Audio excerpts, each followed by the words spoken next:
Welcome to another informative episode on White Davy Gardening and Worm Farm. In today's video, I'm going to be showing you how to grow squash and pumpkin. So squash requires full sun. It is not winter hardy. The fruit itself can survive a light frost, but not the plant. Now your squash should be direct sown.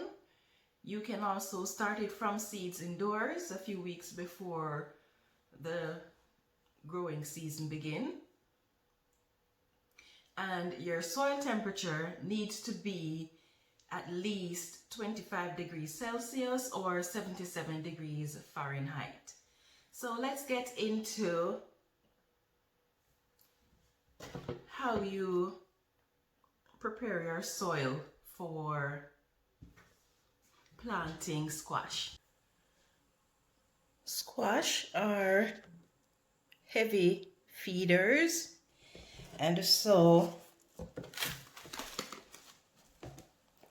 with your soil you want to add organic material. This is worm casting that I'm using. For every plant you need to have at least 1 cup of organic matter to feed your squash or your pumpkin because they are heavy feeders, and you want to mix it in properly. So after adding your organic matter, I'm using castings, you want to mix it into the soil properly. If you're planting outdoors or doing transplant, then you can use a shovel or a fork to ensure that your organic matter is mixed into the soil evenly.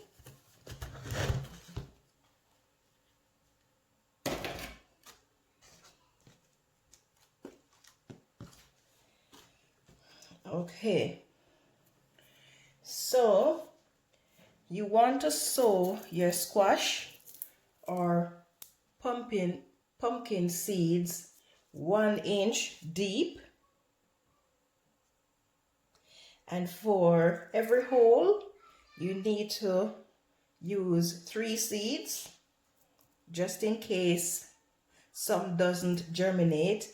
And as soon as your squash reach to the point where they have grown their true leaves, then you want to thin the plant back to only 1, and you're going to leave the strongest plant. So for your summer squash, you need to allow 18 to 24 inches in rows, and for the space in between your rows, then you need to have 36 to 48 inches. If you're growing winter squash or pumpkin, then you're going to need 36 inches in row, 36 to 48 inches in row. And for the spacing between the rows, then you need to have 48 to 76 inches.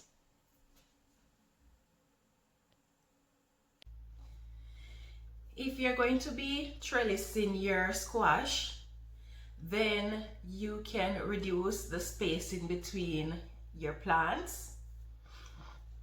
Now, squash and pumpkin takes anything between 7 to 14 days to germinate. If you soak it in water overnight, then it can germinate a lot faster than 7 days. This one actually took 3 days to germinate. I did not soak it, but the seeds were harvested from a store-bought squash that was used this week, so the seed is pretty moist. So it took 3 days for this one to germinate, and this is only 5 days old, and it is already growing its true leaf. If you're starting your squash or pumpkin indoors, then you need to make sure that you have it transplanted outside by the 15th of June. So when you're planting your squash seeds outdoors, if you're direct sowing or transplanting, you need to do so in late May to the 15th of June to ensure that you get a good harvest before the growing season ends. If you harvest your squash when they are small, not young, when they're mature but small, then it will encourage the squash to continue producing more squash. If you allow it to stay on the vine for very long after it has matured, then your squash will stop producing. So your winter squash can be harvested or is ready for harvesting when you're able to draw your fingernail over the squash or the pumpkin and it does not leave a mark, and when the stem is brown and dry.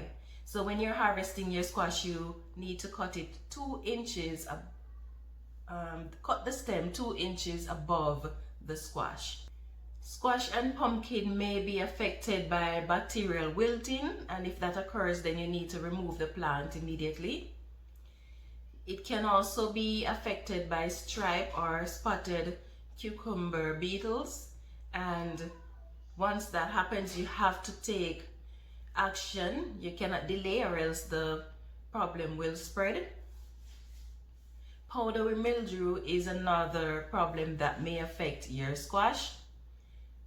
So to prevent powdery mildew, you need to make sure that you have sufficient spacing of your plants. And when you're watering your squash, make sure you water the root of the plant and not the foliage. If you are using a form of irrigation that will cause your foliage to be watered, then you need to ensure that you water as early as possible in the morning so that the plant has enough time to dry.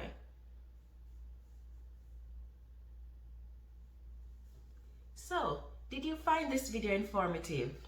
Would you like to learn more? Why not take a moment to like, share, leave a comment in the section below, and subscribe to my channel if you are new here. And I hope you have yourself a wonderful day.